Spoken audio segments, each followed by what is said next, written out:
Lari kecil dari Sofa ke Marwah 7 kali, gak sadar kenapa 7. Nginap di Musdalifah, di Masy'aril Haram, mengumpulkan 7 batu untuk dilempar di Mina. Gak sadar kenapa 7 batu. Untuk apa melempar pakai batu dan apa yang harus dilempar? Begitu kita tidak sadar, segala aktivitas keagamaan tanpa pemahaman itu akan menjerumuskan kita pada taklid buta. Itu sebabnya belajar meyakini itu ada 3 tahap. Yang pertama merasakan dulu, setelah itu baru memahami, baru tingkatan yang ketiga meyakini. Kita kebalik belajarnya, berusaha meyakini tanpa memahami, tanpa merasakan, ya susah. Harusnya dibalik, mulai dari merasakan, baru memahami, baru meyakini. Rendang Padang itu enak. Pernah makan nggak kamu? Nggak pernah. Paham nggak dibuat dari apa? Nggak tahu. Tapi kamu yakin kalau rendang itu enak? Yakin. Kenapa kamu yakin? Ya karena kata orang rendang itu enak. Keyakinan yang seperti ini tidak layak dipertahankan. Tapi kalau saya tanya, kamu yakin rendang Padang itu enak? Yakin. Kenapa? Tiap hari makan rendang. Kamu tahu rendang itu dia buat dari apa? Oh tahu, cara memasaknya seperti ini. Bahkan bisa menjelaskan secara detail. Lalu keyakinan yang dibangun oleh pemahaman dan pengalaman, itulah keyakinan yang sempurna. Itu sebabnya Nabi Muhammad bersabda, malam yazuk lam ya'rif. Yang tidak mengalami tidak akan pernah bisa memahami. Ada orang yang menjelaskan Tuhan. Kalau Tuhan masih dijelaskan, yang dijelaskan pasti bukan Tuhan. Itu persepsi tentang Tuhan. Ada orang yang menjelaskan air, yang dijelaskan itu bukan air, itu penjelasan tentang air. Ada orang menjelaskan udara, yang dijelaskan bukan udara, itu persepsi dia tentang udara.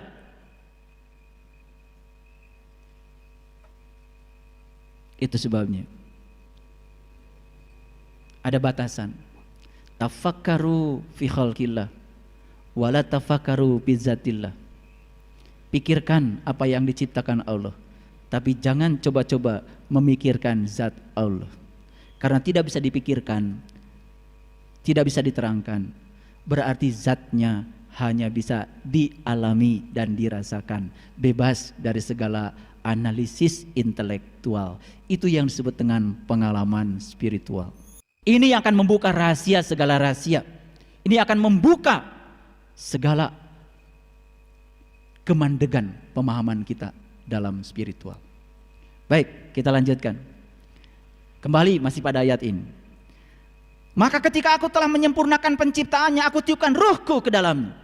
Maka tunduklah kamu kepadanya dengan bersujud.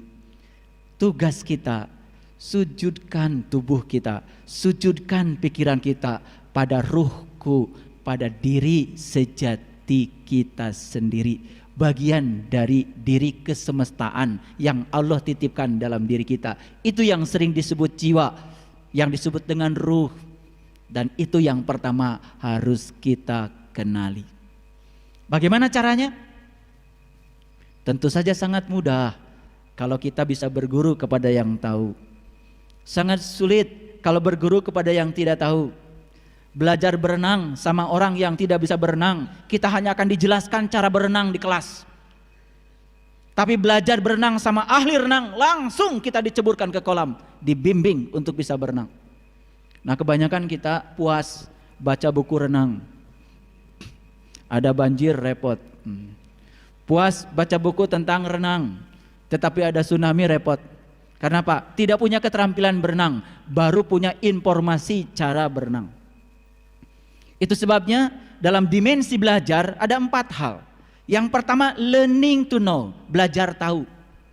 Yang kedua learning to do, belajar untuk melakukan, merasakan.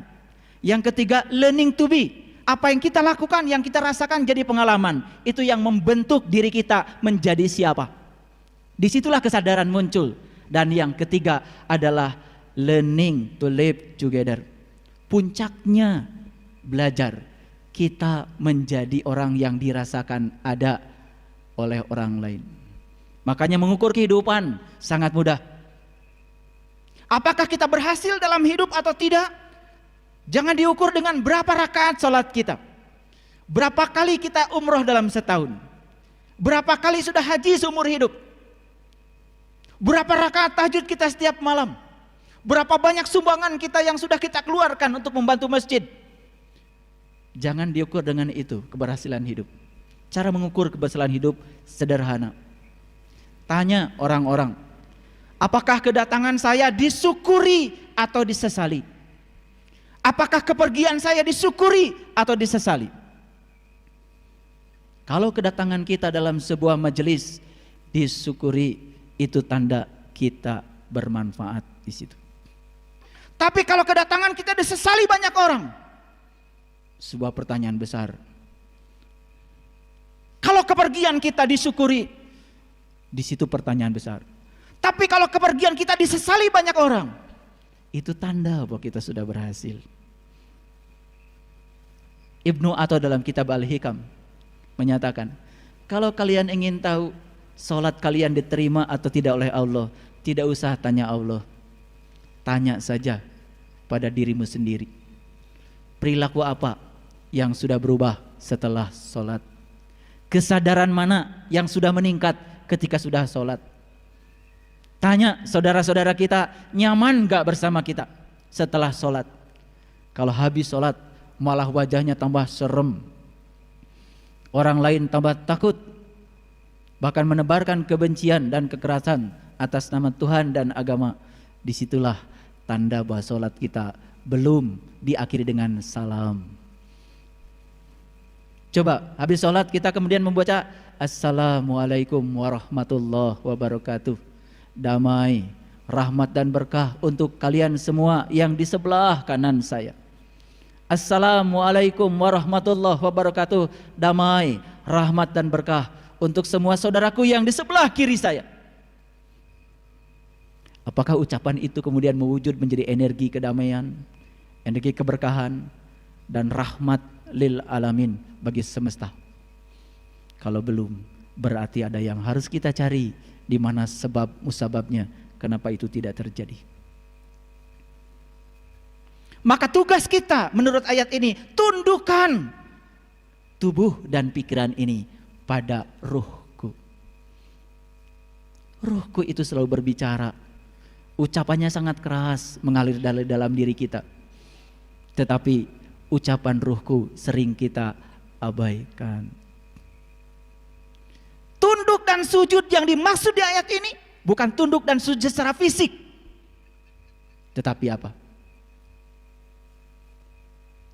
Ikhlaskan bahwa sesungguhnya tubuh dan pikiran ini harus mengikuti kehendak sang jiwa yang ada di dalam diri.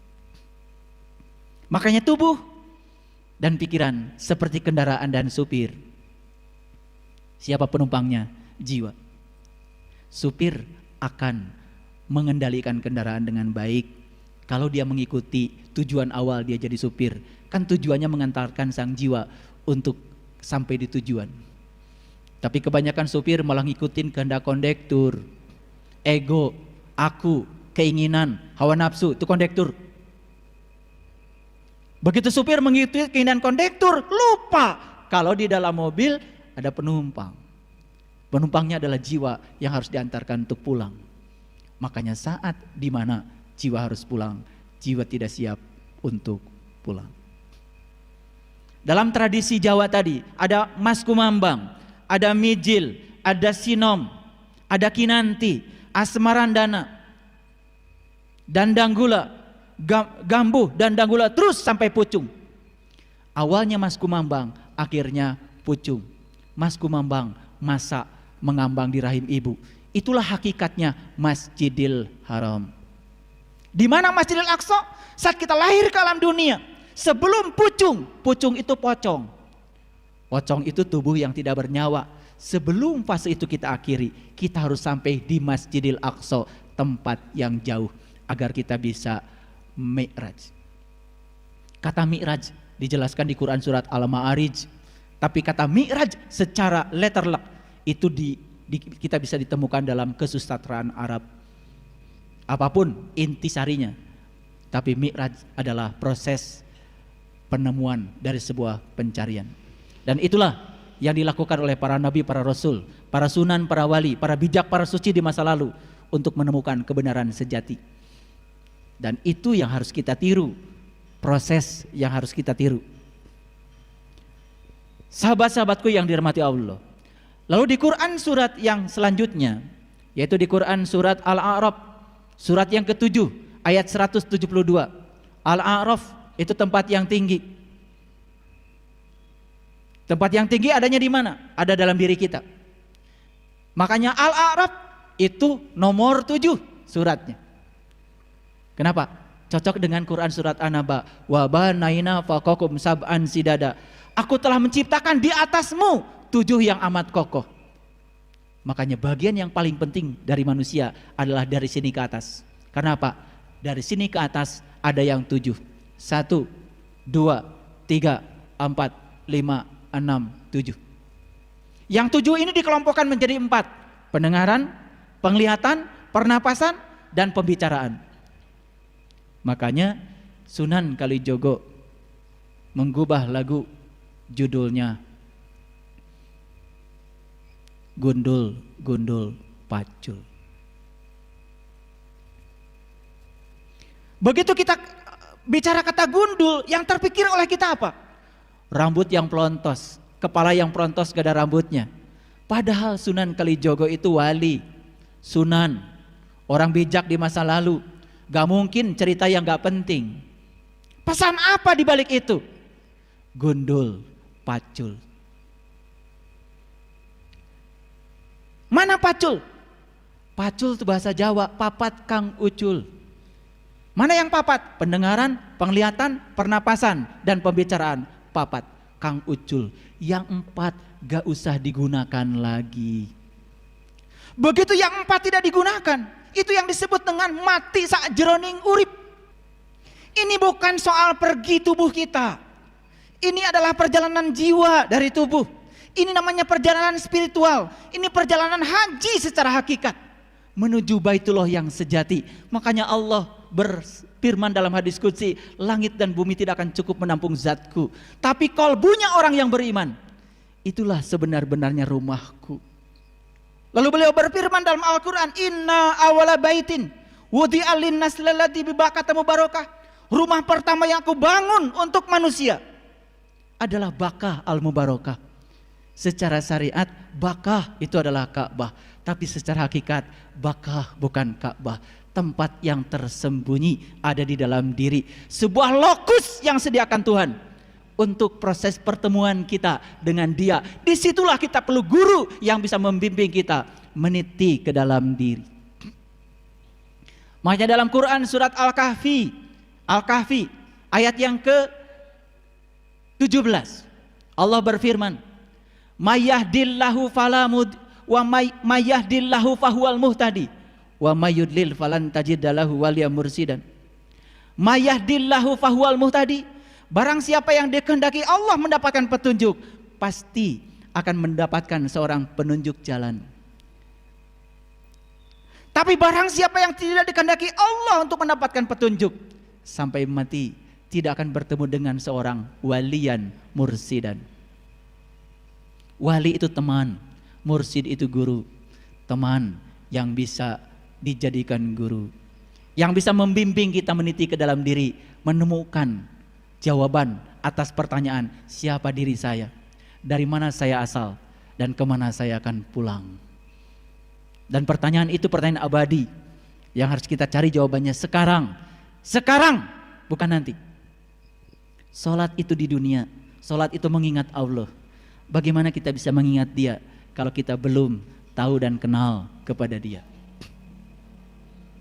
Itu sebabnya kata liko dalam Quran, liko. Susah cari terjemahannya dalam bahasa Indonesia, kecuali satu dalam bahasa Arab. Liko artinya jumpa. Suka atau tidak suka, kata liko harus diterjemahkan jumpa. Proses perjumpaan dimensinya seperti apa? saya tidak bisa menjelaskan. Karena itu harus dialami langsung oleh yang bersangkutan.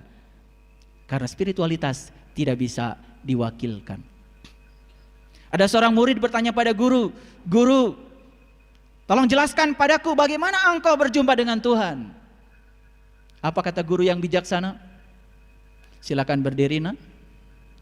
Kamu pergi ke toilet. Tolong wakili, saya mau kencing." Apa jawaban murid itu? "Guru, bagaimana mungkin saya bisa mewakili guru kencing? Karena kencing itu urusan sendiri-sendiri. Kencing saja urusan sendiri-sendiri dan tidak bisa diwakilkan. Hal yang sangat sepele. Bagaimana mungkin pertemuan dengan Tuhan bisa diwakilkan dan dijelaskan? Kamu hanya akan bisa merasakan sendiri saat kamu punya keinginan untuk menjumpainya." Makanya di Quran surat Al-Ankabut, surat Al-Ankabut ayat yang kelima, Allah berfirman, "Man kana yarju liqa Allah fa inna ajalallahu la'at." Barang siapa yang berharap jumpa dengan Allah, pasti saatnya akan tiba. Al-Ankabut ayat 5. Boleh nanti dibuka. Man kana yarju liqa Allah fa inna ajalallahu la'at. Barang siapa yang berharap jumpa dengan Allah, pasti saatnya akan tiba. Syaratnya cuma satu, berharap. Berharap. Tetapi di Quran surat Yunus ayat 7 dan 8 ada ayat yang cerita kebalikannya. Innalladzina la yarju liqa'ana wa radu bil hayati dunya wa tama'annu biha walladzina hum an ayatina ghafilun ulaika ma'wahumun nar bima kanu yaksibun. Innalladzina la yarju liqa'ana, dan orang-orang yang tidak berharap jumpa denganku, kata Allah. Waradu bil hayati dunya, terlalu sibuk ngurusi dunia. Watsma'annu biha, bahkan dunia sudah menenteramkan dia, sudah sampai di zona nyaman dengan dunianya. Walladzina hum an ayatina ghafilun, dan orang-orang itu cenderung melalaikan tanda-tandaku. Ulaika ma'wahumun nar bima kanu yaksibun, pasti sengsara disebabkan apa yang dia perbuat. Jadi Quran cuma cerita dua, yang berharap pasti, yang tidak berharap juga tidak akan dihukum. Silahkan mengambil risiko dari pilihannya. Makanya di dalam Quran surat Al-Baqarah ayat 45, 46 dan seterusnya, Allah berfirman, "Wasta'inu bisabri wassalah wa innaha lakabiratun illa 'alal khashiin." Minta tolonglah kepada Allah dengan sabar dan salat. Dan itu amat sulit kecuali bagi orang-orang yang khusyuk. Siapa orang yang khusyuk? Penjelasan ayat berikutnya, alladzina yadunnuna annahum mulaqu rabbihim wa annahum ilaihi rajiun. Orang yang khusyuk adalah orang yang yakin bahwa dia akan jumpa dengan Tuhannya. Jadi khusyuk itu harus diawali dengan proses perjumpaan. Perjumpaan mengantarkan pada proses pengenalan. Bagaimana mungkin kita bisa mengingat sesuatu yang kita tidak tahu? Kita hanya bisa mengingat sesuatu yang kita tahu. Makanya kita lihat cerita Nabi Musa mencari Tuhan. Itu diceritakan di banyak surat. Dan yang paling dominan itu di Quran surat Toha. Jadi kalau kita cerita dari surat Toha dari ayat 1, 2, 3 terus sampai pada puncaknya surat Toha ayat yang ke-14. Di situ Allah berfirman, "Innani anallah la ilaha illa anna fa'budni wa aqimis sholata li zikri." Sesungguhnya aku adalah Allah, tiada Tuhan selain aku. Sembahlah aku dan dirikanlah solat untuk mengingatku. Sembahlah aku, dirikanlah solat untuk mengingatku. Jadi kita baru dikatakan telah menyembah aku kalau selama solat yang kita ingat adalah Dia. Apa yang kita ingat ketika sholat? Apa yang kita ingat ketika sholat? Apa yang kita ingat ketika sholat? Bahkan yang tidak ingat ketika tidak sedang sholat, mendadak ingat ketika sholat. Nyari penitik ketika enggak sholat, sulit.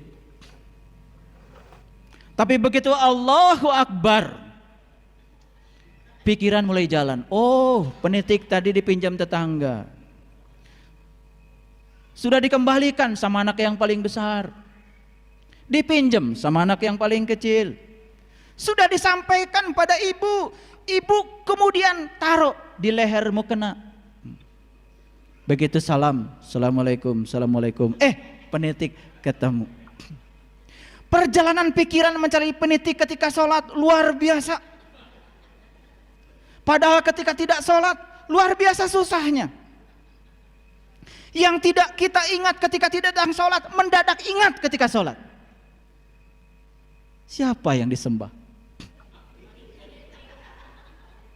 Bukankah kita sedang menyembah penitik?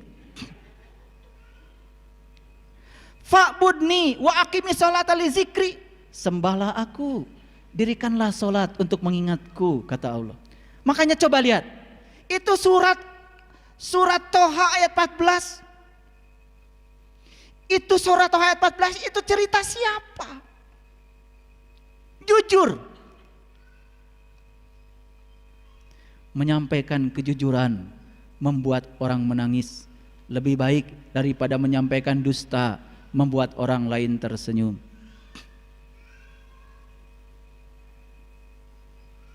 Huriyatul fikri wa huriyatul iradah, kata Nabi. Bebaskan pikiranmu, bebaskan kehendakmu, baru kau bisa jujur.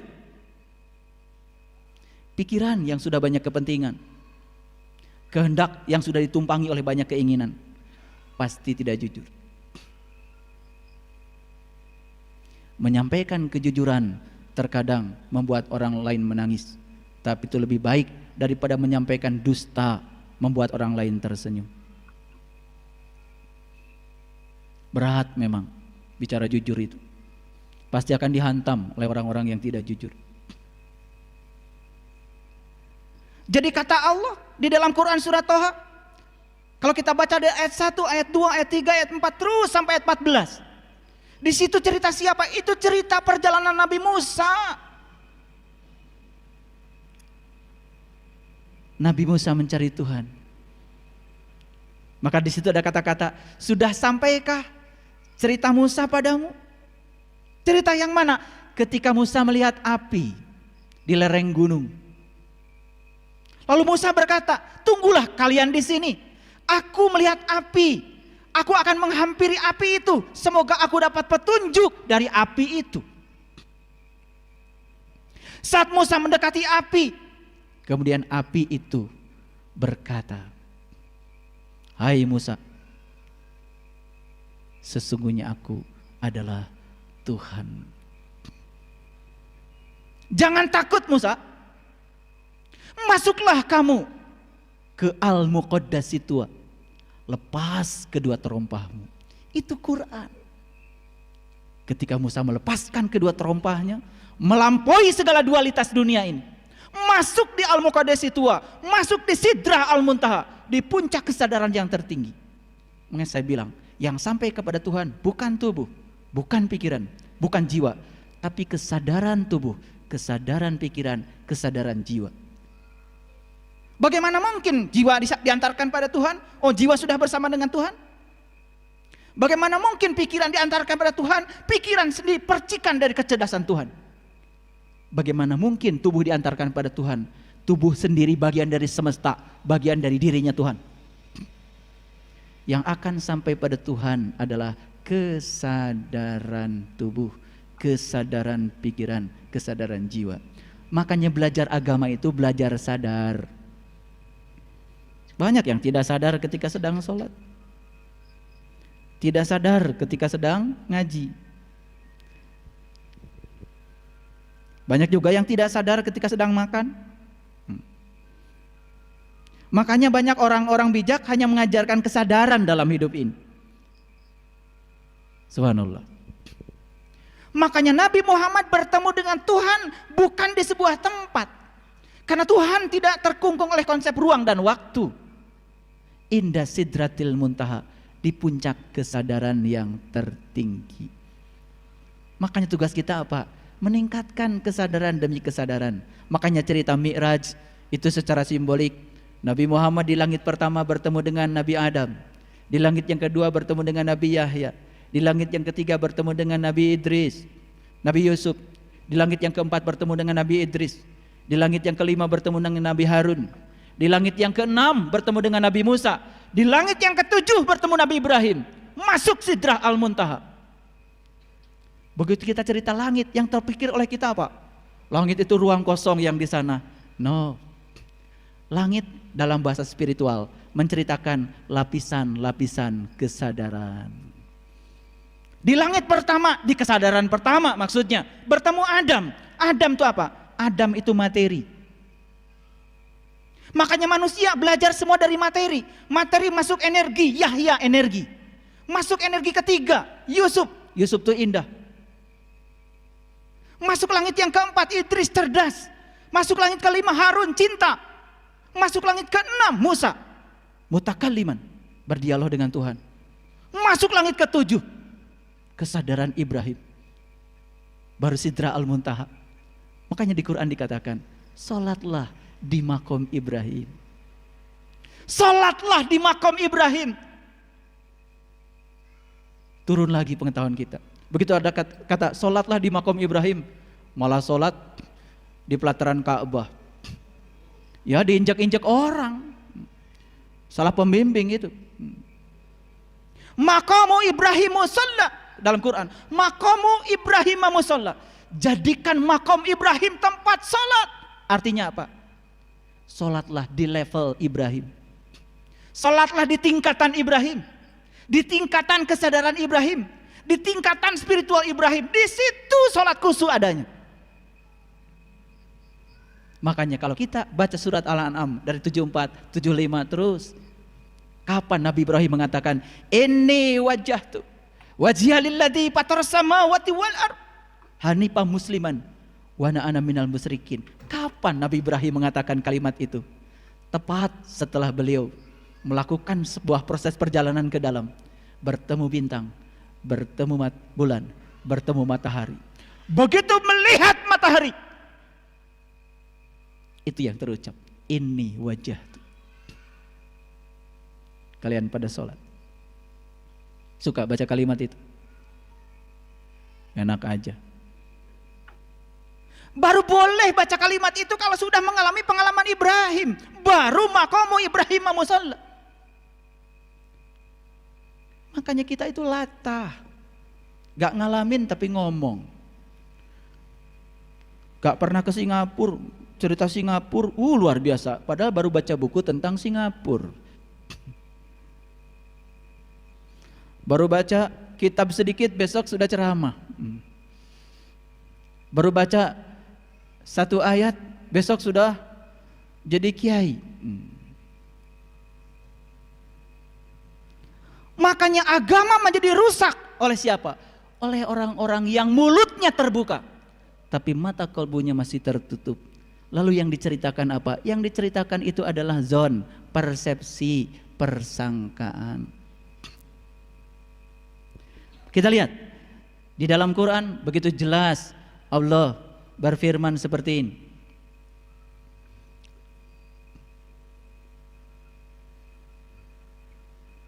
Di dalam Quran surat Al-An'am ayat 116. Wa in tuti' aksaro man fil ardi yudilluka an sabilillah iyattabi'una illa dhanna wa inhum illa yakhrusun. Saya terjemahkan pelan-pelan. Wa in tuti', dan jika kamu mengikuti, menuruti, tuti'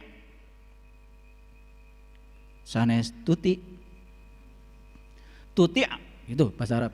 Makanya bahasa Arab itu harus benar mengucapkannya. Kalau tuti' nama orang. Tapi ini dibacanya wa in tuti', dan jika kamu menuruti aksaro, kebanyakan man fil ardi, kebanyakan orang di alam semesta ini.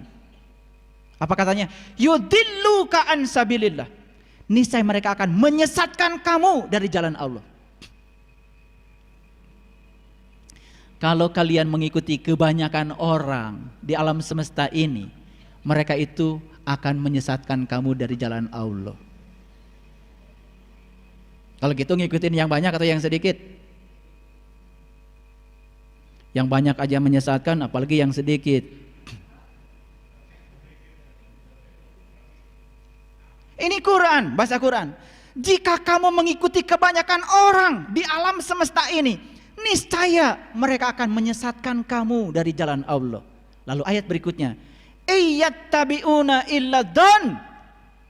Karena mereka tiada lain hanya mengikuti dzan, persangkaan. Wa inhum illa yahrusun, dan mereka tidak lain hanya berdusta. Ngomong Allah nggak tahu Allah, ngomong surga nggak tahu surga, ngomong neraka nggak tahu neraka, ngomong akhirat nggak tahu akhirat, semua dikira-kira. Itu namanya ilmu kirata, dikira-kira yang tidak nyata. Itu bahasa Qur'annya dzon. Mohon maaf ya, kan dari dulu kita belajar sesuatu gimana kata kebanyakan orang, betul nggak? Kalau ditanya apa sih iman itu, jawabannya iman kan percaya.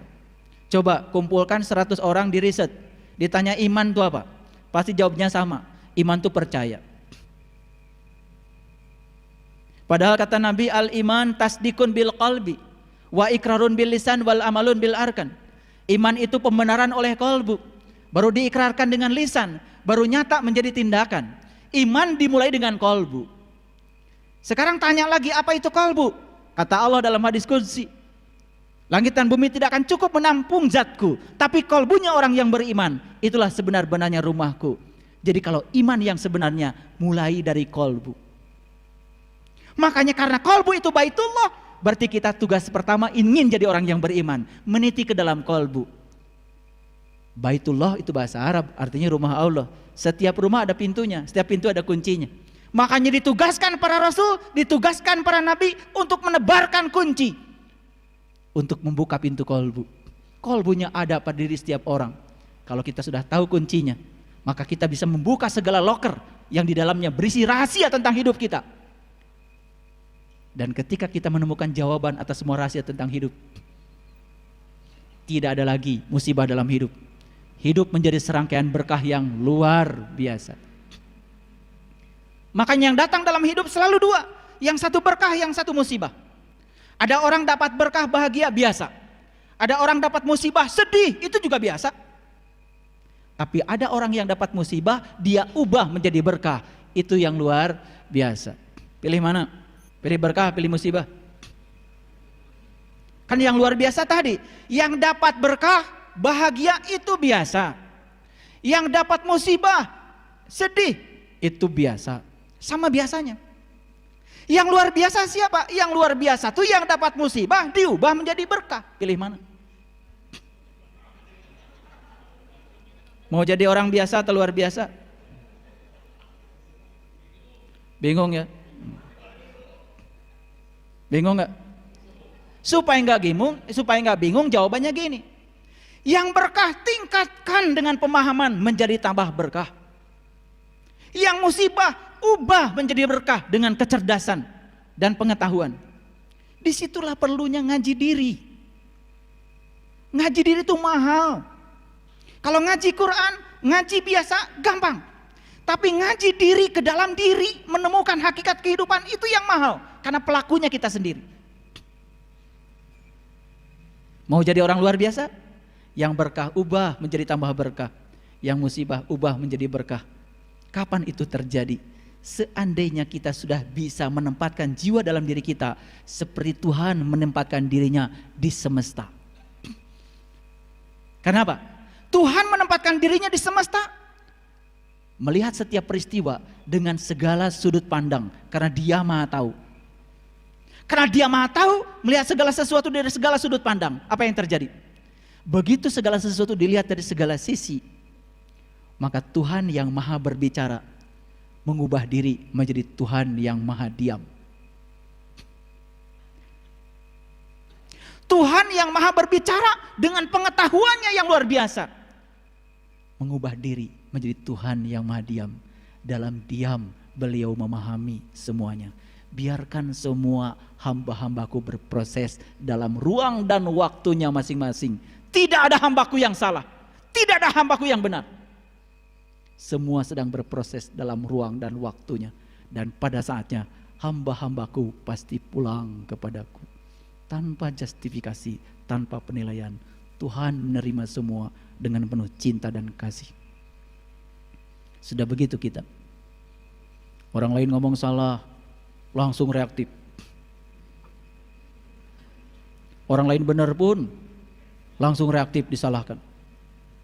Kerja kita cuma menilai benar salah. Padahal lagi sholat yang dibaca Maliki Yaumiddin. Hanya Engkau yang berhak menghukum, hanya Engkau yang berhak menilai, hanya Engkau yang berhak menghakimi. Tapi kita sering mencuri haknya Tuhan.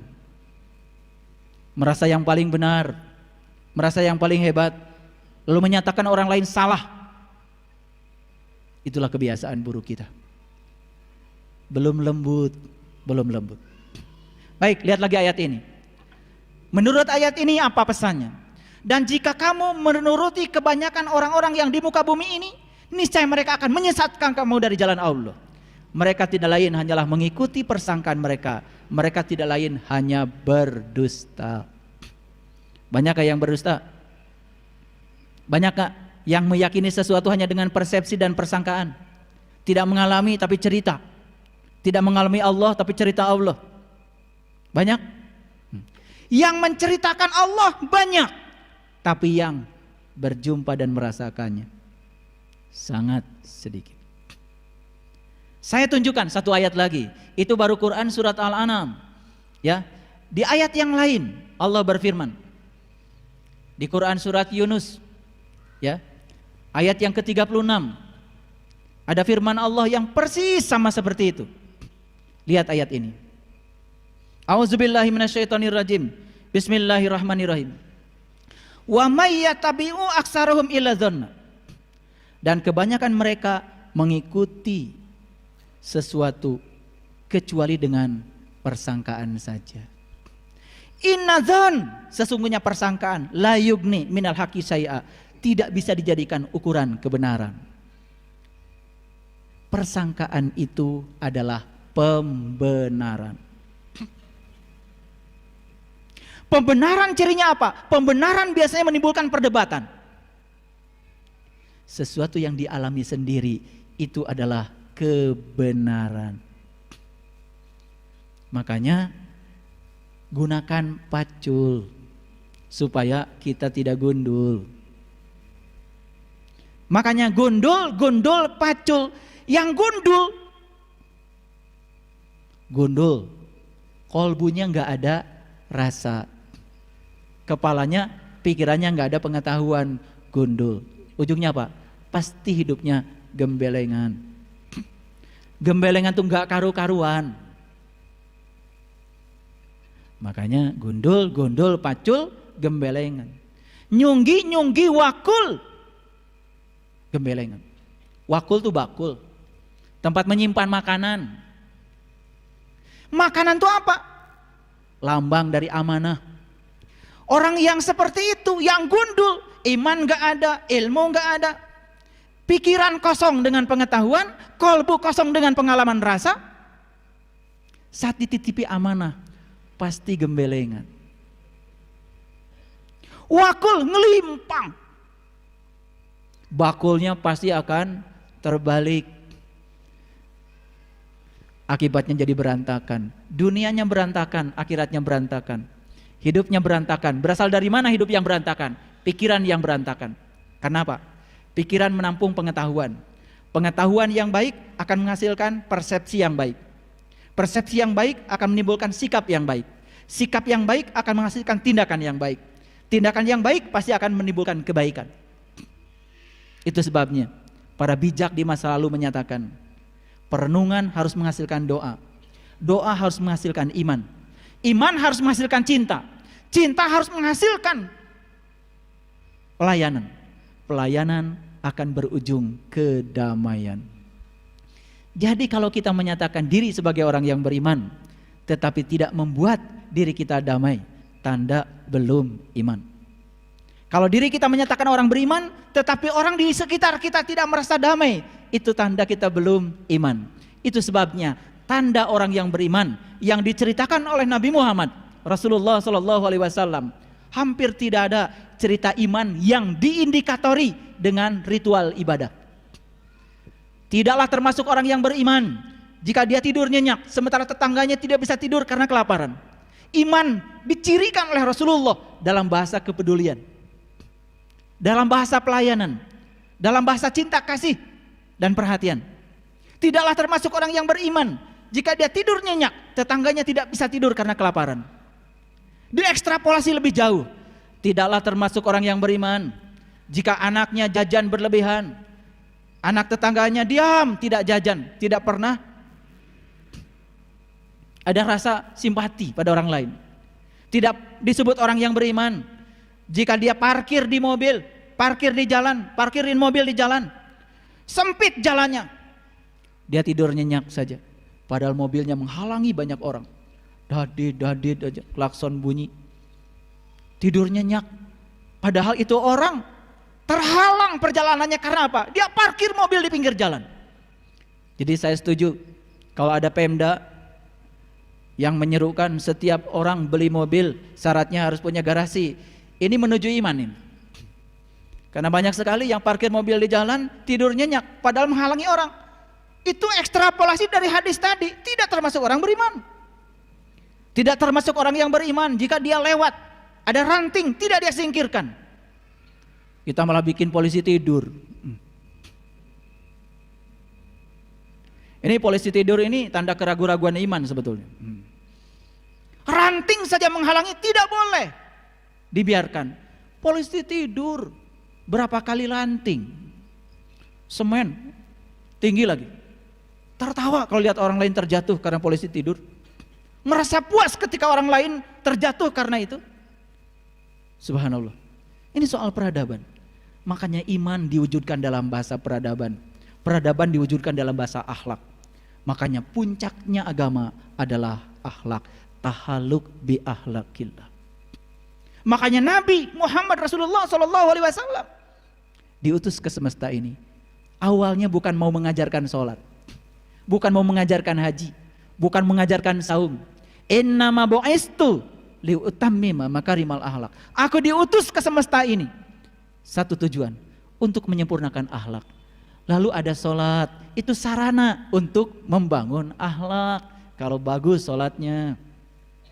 Ada umroh, ada haji, ada zakat, ada saum, ada berbagai macam ritual ibadah yang diajarkan. Itu bukan tujuan, itu sarana untuk mencapai tujuan. Jadi tujuannya adalah peradaban, tujuannya adalah akhlak. Jadi jangan ngitung rakaat sholat, karena kata Allah, wa ahsin kama ahsanallahu ilaika. Berbuat baiklah kamu seperti Allah telah berbuat baik kepadamu. Jadi sebuah mekanisme dikatakan berbuat baik kalau cara kita melakukannya seperti Allah melakukannya kepada kita. Allah melakukan tindakan cinta dan kasihnya kepada kita tanpa keinginan, tanpa muatan. Beda dengan kita. Melakukan ibadah saja kepada Allah, baru tahajud 2-3 rakaat saja sudah banyak permintaannya kepada Allah. Pada kata Allah, wa ahsin kama ahsanallahu ilaika. Itu sebabnya ada 4 jenis motivasi. Yang pertama motivasi reward. Yang kedua motivasi punishment. Yang ketiga motivasi kebutuhan. Yang keempat motivasi cinta. Reward apa artinya? Melakukan sesuatu karena ingin dapat hadiah. Itu pernah dilakukan oleh Rabi'ah al-Adawiyah. Ya Allah Tuhanku, kalau aku ibadah kepadamu karena mengharapkan surgamu, berikan surga itu kepada yang lain. Bebas dari motivasi hadiah. Yang kedua motivasi ancaman, punishment. Ini motivasi yang paling rendah. Melakukan sesuatu, mau melakukan sesuatu karena ada ancaman, takut neraka. Ini dilakukan oleh Rabi'ah al-Adawiyah. Tuhan, Allah, seandainya aku ibadah kepadamu karena takut nerakamu, masukkan aku ke dalam nerakamu, bengkakkan tubuhku, biar yang lain tidak usah masuk di nerakamu, cukup aku saja. Karena beliau sudah bebas dari motivasi ancaman. Motivasi hadiah, motivasi ancaman, ini jenis motivasi yang paling rendah. Yang kemudian dalam bahasa agama dibungkus dengan kata wajib. Dilaksanakan dapat pahala, ditinggalkan dapat siksa. Itu wajib. Jadi kalau kalian ibadah karena kewajiban, itu masih motivasi yang paling rendah itu. Kenapa sholat? Sholat kan kewajiban. Kalau jawaban itu masih dilakukan, itu motivasi yang paling rendah. Benar, benar, tetapi masih rendah. Itu kesadaran yang paling rendah. Naik sedikit dong. Kenapa Anda sholat? Karena saya butuh dengan sholat. Kenapa Anda butuh dengan sholat? Karena saya merasakan sebuah penyatuan yang luar biasa ketika sholat. Merasakan rasa yang tidak bisa terjelaskan ketika sholat. Sudah ada need di situ. Sudah ada kebutuhan. Puncaknya motivasi adalah motivasi cinta. Kenapa Anda sholat? Karena saya mencintai diri sejati saya. Saya mencintai Tuhan saya Allah. Kalau sudah cinta, di situ baru ada pengorbanan untuk yang dicintainya. Makanya iman menghasilkan cinta, cinta menghasilkan pelayanan, pelayanan menghasilkan kedamaian. Kalau kita iman sudah didasari atas cinta, yang keluar adalah kedamaian. Makanya kalau semua orang menyatakan diri beriman, tetapi orang tidak merasa nyaman dengan kehadirannya, hati-hati dengan pengakuan itu. Nanti di episode yang berikutnya kita akan kaji ciri-ciri orang yang beriman. Semoga Allah ridho, memberikan kekuatan dan kesabaran kepada kita untuk memberikan energi agar kita sanggup meniti ke dalam diri, menemukan diri sejati kita. Man arafan nafsahu faqad arafa rabbahu. Yang mengenal dirinya, dia akan mengenal Tuhannya. Proses pengenalan itu harus dibimbing oleh seorang guru. Makanya posisi agama adalah jalan. Kitab suci yang ada di setiap agama itu adalah petunjuk jalan. Guru-guru suci adalah para penuntun jalan. Semoga di semesta yang penuh dengan kegelapan ini, Allah utus para guru-guru suci, para bijak, orang-orang yang bisa mencerahkan semesta menjadi penuntun jalan kita, sehingga kita tidak sesat untuk pulang. Jalan sudah ada, petunjuk jalan sudah ada, penuntun jalan sudah ada, maka kita akan pulang dengan selamat. Jangan. Orang buruk bukan lawannya orang baik, karena tidak ada orang baik kalau tidak ada orang buruk. Orang buruk justru bagi orang yang sudah mencapai kebijaksanaan bisa menjadi sarana untuk dia menjadi tambah baik. Belajar sabar ternyata harus lewat orang-orang yang tidak sabar. Tidak ada orang sabar kalau tidak ada orang yang tidak sabar. Alangkah indahnya kalau kita sudah bisa memitrakan dualitas, bukan membenturkan dualitas, sehingga kita tidak terjebak oleh dualitas. Itu adalah fase awal meningkatkan kesadaran spiritual kita. Mohon maaf, waktu kecil saya diajarkan dalam tradisi kita, ketika umur 7, pokoknya kalau di kampung saya, kalau anak-anak umur 7 tahun gak sholat itu, saya cerita diri saya. Kalau gak sholat itu, wah itu terhina rasanya. Tapi dari kecil saya mulai bertanya, untuk apa saya harus sholat? Siapa yang harus saya sembah dalam sholat? Lalu perlahan ketika dewasa saya menemukan jawabannya. Kenapa? Karena saya terus-menerus mengalirkan pertanyaan pada diri saya. Ketemulah jawabannya di Quran surat Toha. Proses perjalanan Nabi Musa dari ayat 1 sampai ayat 14. Bagaimana Nabi Musa diundang memasuki Al-Muqaddas itu. Lalu saat itu kemudian Musa diperintahkan sholat. Dengan ayat yang berbunyi, Innani anallah la ilaha illa ana fa'budni wa aqimis sholata li zikri. Sesungguhnya aku adalah Allah, tidak ada Tuhan selain aku, sembahlah aku, dirikanlah sholat untuk mengingat aku. Yang mengusik pikiran saya saat itu, dua pernyataan yang terakhir, sembahlah aku, dirikanlah sholat untuk mengingat aku. Timbul pertanyaan pada diri saya. Bagaimana saya bisa mengingat Allah kalau saya nggak tahu dan kenal kepada Allah? Karena saya tidak mungkin bisa mengingat sesuatu yang saya tidak mengenalnya. Dari kecil saya diajarkan untuk menyebut-nyebut nama Tuhan dalam tradisi keluarga saya. Udah, kamu sebut saja nama Allah. Subhanallah, Alhamdulillah, La ilaha illallah, Allahu Akbar.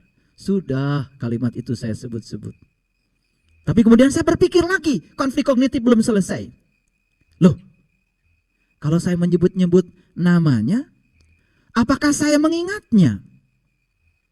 Timbul konflik kognitif lagi. Loh, bukannya mengingat dengan menyebut itu berbeda. Waktu saya bilang subhanallah, alhamdulillah, Allahu Akbar, kan yang bekerja mulut saya. Kalau yang bekerja mulut saya berarti saya saat itu bukan sedang mengingat, saya sedang menyebut. Tapi klaim saya pada diri saya menyebut, saya sedang mengingat. Coba saya berikan ilustrasi yang sederhana. Saya tidak tahu ayah, bapak, ibu yang sedang mendengarkan kuliah saya ini. Misalkan si ibu A, bapaknya namanya, sebut saja namanya Abdullah. Saya belum pernah ketemu dengan Pak Abdullah, bapaknya ibu A itu. Saya ingin ingat sama Pak Abdullah. Kata ibu A itu, sudah saja bapak ambil tasbih, sebut-sebut saja nama bapak saya Abdullah 100 kali. Udah saya sebut-sebut Abdullah, Abdullah, Abdullah sampai 100 kali. Apa saya bisa ingat sama bapaknya ibu A itu? Saya hanya menyebut namanya berulang-ulang, tapi saya tidak berhasil mengingatnya. Semakin kencang konflik kognitif di kepala saya. Berarti satu-satunya cara untuk mengingat dia, kita harus tahu dan kenal kepada dia.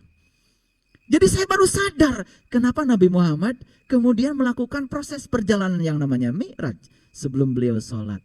Berarti mengenal dulu baru menyembahnya. Bukankah itu ajaran para leluhur kita? Disitulah saya melakukan proses pencarian yang sangat panjang untuk menjawab seluruh konflik kognitif. Saya tidak sedang cerita siapa-siapa. Saya sedang cerita diri saya sendiri. Perjalanan pribadi saya. Saya mengalami banyak kebingungan dan konflik-konflik yang luar biasa di kepala saya. Dan ternyata sampai sekarang pun saya masih mengalami konflik itu. Walaupun perlahan saya sudah menemukan jawaban-jawaban atas semua pertanyaan saya. Ternyata Allah yang tanpa batas memang tidak bisa dibatasi oleh pengetahuan kita. Jadi kalau ada orang yang mengatakan saya sudah sampai pada Allah, saya sudah sampai pada ma'rifatullah, hati-hati, itu adalah persepsi dia sendiri. Karena apa? Perjalanan kepada Allah digambarkan oleh Nabi Muhammad lewat sebuah kata yang namanya Masjidil Aqsa. Kalau kita belajar bahasa Arab, Masjidil Aqsa itu artinya tempat yang jauh. Sejauh kita mencari, kita tidak akan pernah puas. Karena apa? Allah yang tanpa batas. Tidak mungkin bisa dibatasi oleh pikiran dan perasaan kita. Jadi kalau ada orang yang menjelaskan Allah, lalu merasa puas dengan penjelasannya, sebenarnya dia sedang mempersepsikan Allah dengan pikirnya sendiri. Itu adalah sebuah pembatasan. Itu sebabnya Allah akan mengenalkan dirinya pada setiap individu dengan cara yang sangat beragam. Kita belajar bahasa Arab, Masjidil Aqsa itu artinya tempat yang jauh. Sejauh kita mencari, kita tidak akan pernah puas. Karena apa? Allah yang tanpa batas. Tidak mungkin bisa dibatasi oleh pikiran dan perasaan kita. Jadi kalau ada orang yang menjelaskan Allah, lalu merasa puas dengan penjelasannya, sebenarnya dia sedang mempersepsikan Allah dengan pikirnya sendiri. Itu adalah sebuah pembatasan. Itu sebabnya Allah akan mengenalkan dirinya pada setiap individu dengan cara yang sangat beragam. Pengalaman spiritual itu tidak bersifat universal. Pengalaman spiritual itu bersifat individual. Itulah hebatnya para leluhur kita. Dibuatnya dasar negara kita ini Pancasila. Dibuatnya lambang negara kita burung Garuda. Itu ada filosofis yang sangat tinggi. Burung binatang yang bisa terbang. Makanya tradisi Nabi Muhammad saat Mi'raj, kan Nabi Muhammad juga cerita tentang burung yang bernama buraq. Kendaraan Rasulullah saat Mi'raj. Buraq dari kata barkun, artinya kilatan cahaya. Berarti kita harus terbang. Apa yang harus terbang? Bukan tubuh kita. Yang harus terbang adalah kesadaran pikiran kita, kesadaran tubuh kita, kesadaran jiwa kita. Karena yang akan menyatu dengan Tuhan Allah adalah kesadaran tubuh, kesadaran pikiran, dan kesadaran jiwa. Itulah penyatuan. Ini semua harus memenuhi 3 asas tadi. Asas koherensi, asas korespondensi, dan asas pragmatis. Pengetahuan itu tidak boleh bertentangan dengan akal pikiran kita yang sehat. Tidak boleh pengetahuan itu bersifat abstrak. Harus nyata dan bisa dibuktikan. Dan pengetahuan itu harus memiliki nilai manfaat. Mari kita lanjutkan kajian kita. Itu sebabnya, kalau kita belajar susunan Al-Quran, bukankah surat pertama yang difirmankan Allah itu surat Al-Alaq? Iqra bismi rabbikal ladzi khalaq, khalaqal insana min 'alaq. Iqra wa rabbukal akram, alladzi 'allama bil qalam, 'allamal insan ma lam ya'lam. Itu firman yang pertama. Tetapi susunan Quran kenapa tidak dimulai dengan sejarah turunnya Al-Quran? Kenapa tidak dimulai dengan Iqra? Pernah ada konflik kognitif di pikiran kita? Mungkin dulu kita belajar kenapa surat pertama yang diturunkan surat Al-Alaq. 5 ayat yang pertama. Karena surat Al-Alaq tidak 5. Masih ada lanjutannya. Tetapi kenapa susunan Quran kok dimulai dengan surat Al-Fatihah? Itulah hebatnya para leluhur kita karena dibimbing oleh wahyu. Saat Nabi Muhammad mengalami pencerahan di Gua Hiro, yang pertama yang beliau alami adalah Iqra, bacalah. Iqra, bacalah. Iqra. Siapa yang harus dibaca? Kalau dibaca, prosesi membaca itu adalah prosesi melihat. Karena tidak mungkin kita membaca tanpa melihat. Prosesi membaca adalah prosesi melihat. Kalau kita diperintahkan membaca, berarti kita diperintahkan untuk menggunakan salah satu alat yang ada di dalam diri kita.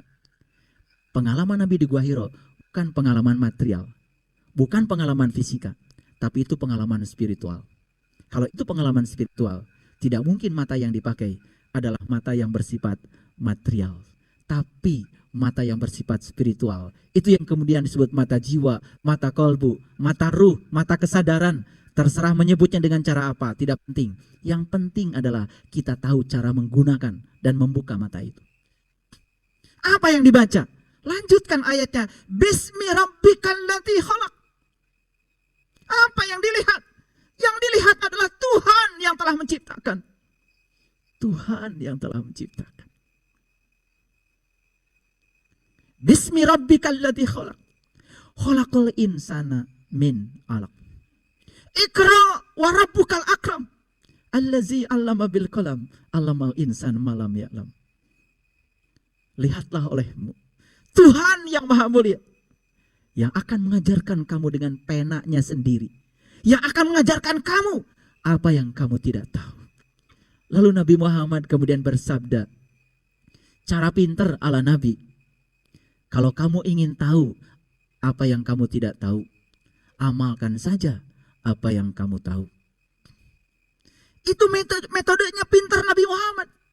Kalau kamu ingin tahu yang kamu tidak tahu, cukup kamu mengamalkan apa yang kamu tahu. Maka lihat orang-orang yang rendah hati. Ketika dia berguru cuma satu kuncinya. Sami'na wa ta'na.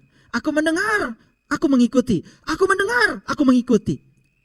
Dia lakukan yang dia tahu. Sesederhana itu. Maka Allah akan mengajarkan apa yang dia tidak tahu. Itu yang disebut dengan miladunka ilman. Itu yang disebut dengan ilmu langsung dari sisinya Allah. Itu yang disebut dengan ilmu laduni. Ilmu yang mengalir dari kecerdasan spiritual seseorang. Bukan dari kecerdasan intelektual, tapi dari kecerdasan spiritual, dari kecerdasan emosi. Makanya hati-hati, karena terlalu banyak kita dibingungkan oleh terlalu banyak orang yang menawarkan, ayo kalau ingin cerdas spiritualnya begini, ayo kalau ingin cerdas emosinya begini dan begitu. Jangan-jangan cuma sekedar manipulasi emosi. Karena spiritual dari dua kata, spirit dan ritual. Spirit itu jiwa, ritual itu upacara. Spiritual berarti mengupacarakan jiwa. Kalau haji adalah perjalanan spiritual, yang diupacarakan adalah jiwa. Makanya lihat tanda-tanda haji. Yang pakai ihram laki-laki, karena laki-laki adalah lambang dari spiritual, lambang dari rohani. Perempuan kan tidak pakai ihram.